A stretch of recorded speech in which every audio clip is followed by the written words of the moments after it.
On the line now, Judge Weinberg. Happy New Year. Good morning, Curtis. Good morning, John. How are you? Good. Well, I have a question for you, Judge Weinberg. We've seen these mass commutations, mass pardons, pre-pardons, all this discussion. We found out that Jimmy Carter, I remembered with the Life and Times that we went back and did a retrospective on, 2 days after he's sworn in, he gives a blanket pardon to every draft evader during the Vietnam War, which I supported, but others had a problem with.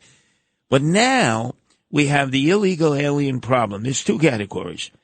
Guys who just snuck over and some who came through the portals that we set up, in which we gave them slips of paper. We technically paroled them into the United States until their immigration hearing in a federal court, might be 5 years, 3 years, 7 years away. Could he give a blanket pardon to all those who technically are on parole in the United States waiting their immigration hearing? Who's the who? Joe Biden. Sure. That's the danger. The power of the pardon is enormous. It's virtually unchecked, and that's the danger of it. It has to be contained. It has to be reasonably exercised. And the problem with this president is he hasn't done that at all. You can't have 1,500 pardons, John and Curtis, in one day. Who's reviewed them? There's a whole process you have to go through the Justice Department where each file is reviewed, deep background checks, filings are made, decisions are made, recommendations are made, and then let's say it gets through the Justice Department, then the president's supposed to sit down and review each one of them with his senior counsel advisors on this. The whole thing is a sham, and that's what's shameful about that. And he's sneaking through a lot of people that shouldn't be pardoned. All right, but can't we somehow rein this down? It seems like it's really getting excessive now, the powers of pardoning and commutation, and just limit the numbers. It's like, a president technically, as you've described it, can pardon whoever he wants, give him a commutation to whoever he wants with a snap of the finger, as if he were a king.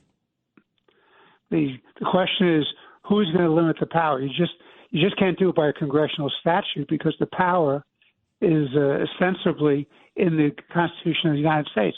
So to amend the Constitution is a very big deal and a very lengthy process. It's a very troubling situation, Curtis and John, and I'm very unhappy about that. Well, explain this. There's an abuse here. Judge Weinberg, explain this. First time I ever heard of a pre-pardon.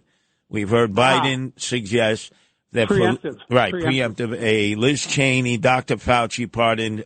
Schiff, the U.S. Senate in California, said he's not interested. We've heard the term used apply to Eric Adams. Maybe Trump will give him a pre-pardon before he has to go on trial in April. But I understand a pre-pardon means that if you accept it, you're not acknowledging any guilt, whereas if it's a, let's call it post-pardon, after the criminal process, you're found guilty, that in that pardon you're admitting either part guilt or full guilt. Can you explain the difference? I'm not sure I agree with that legal analysis. I don't know who's opined on that.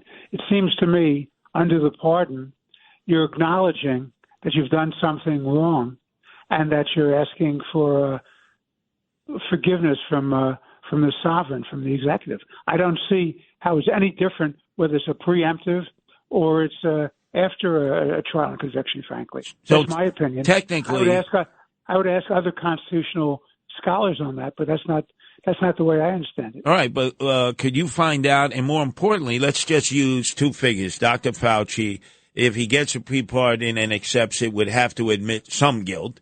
If Eric Adams were to negotiate a pre-pardon with Trump, he would have to admit some guilt. That's my view. That's my view, yes. But can you research that and find out? I'll do better than that. I'll speak to people like John Yoo and Alan Dershowitz, and we'll noodle around and we'll talk to you about it. Excellent, Judge Weinberg. We were talking about the life and times of Shelley Silver, who I knew well. Funneled money to the Jewish charity that cared for what a lot of people don't realize are a lot of poor Jews in New York. A lot of people just assume, Jews come from wealth.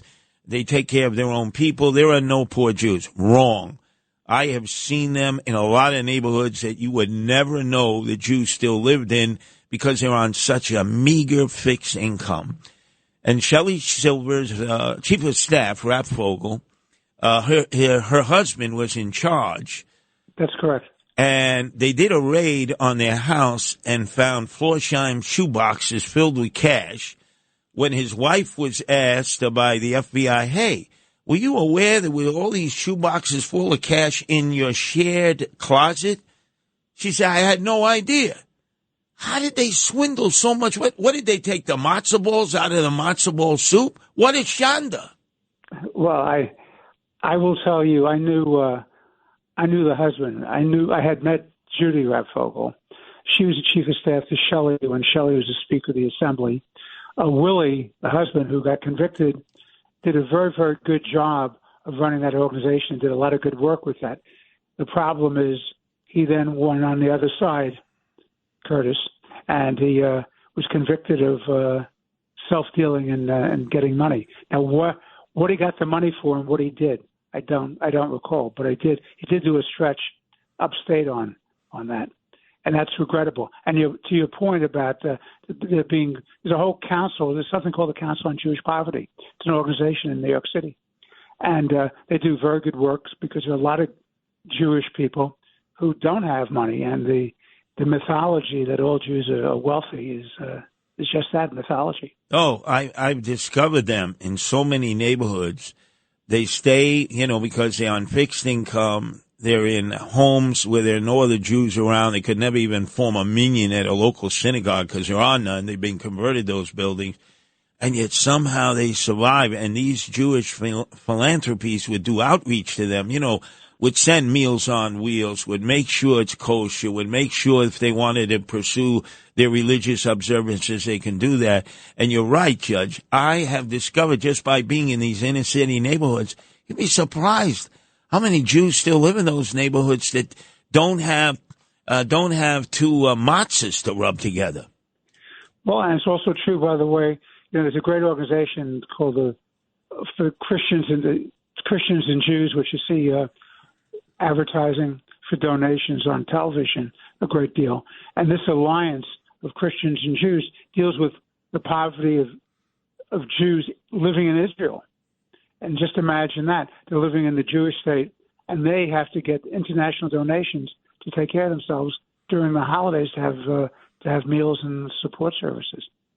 So the myth of everybody being a Rothschild is totally wrong. No, there's still people going to perpetuate that nonsense. But we now know that all the lies that Joe Biden told about his and his son's involvement with foreign corporations and foreign leaders is exactly that. We have the photos from the vice presidential archives.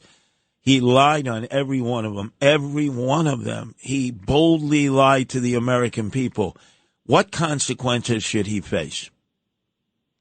Should Joe Biden face? Yeah. Unless he pardons himself, theoretically he could be prosecuted in the next administration. I don't think Trump is going to do that because I think Trump wants to govern effectively and responsibly.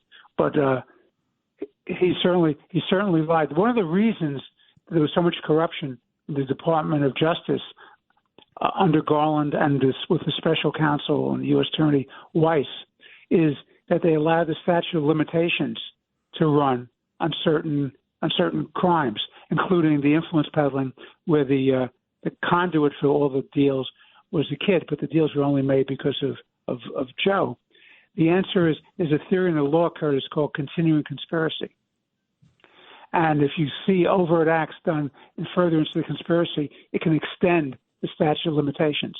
So a good investigative prosecutor will look to see if there's continuing acts, overt acts in furtherance, and part of that would be hiding the deal. So you might have a timely under the statute of limitations ability to do that. I don't think Trump is going to do that. Frankly, I don't think he should. Well, we got Ed Cox on coming on in about a couple of minutes, and That way we're hearing both sides because Judge Weinberg is still a registered Democrat. That's correct. I'm waiting for my party to come back to me. Well, we're looking for the Democratic Party to pardon you. You may be waiting for a month of Sundays at this rate. You know the great play, Waiting for Godot? Yes. That's what I feel like. I'm waiting for Godot, Curtis. Listen, there's nothing wrong with the Democratic Party except they are scared of the extreme left, and they don't want to tell the extreme left to go to hell. Well, they're afraid of being Well, primaries. Pelosi told AOC to go to hell. Well, good for her. She had to do something good, didn't she? Yes. She had to do something. Well, she realized that God punished her, but she fell down the stairs. And by the way, this year, with the coming year, we must address, Judge Weinberg, the attacks on Jews in Toronto and Montreal. Oh, Trudeau. That's a whole other discussion. Trudeau is down to the low 30%. John McLaughlin, who does polls in Canada, will tell you that. Oh, he's got to go. But Judge Weinberg, they're doing drive-by shootings of Jewish girls' schools in Toronto. That's unheard of, burning synagogues down in Montreal, and the government is just standing by. Well, isn't that the problem? Yeah. And by the way, it's not just Canada, which is shocking enough. It's going on throughout Europe. Yeah. The wave of anti-Semitism and the hatred and the violence perpetrated against the Jewish community worldwide is enormous. It's just enormous. Well, Judge Weinberg, Happy New Year to you and yours. We got a lot to work on in the new year. But appreciate all your contributions, a 5 o'clock roundtable discussion, and always to all of us here at WABC, whenever we have a legal question, we go right to you. Thank you. Delighted to do it. I'll see you guys tonight. See you later.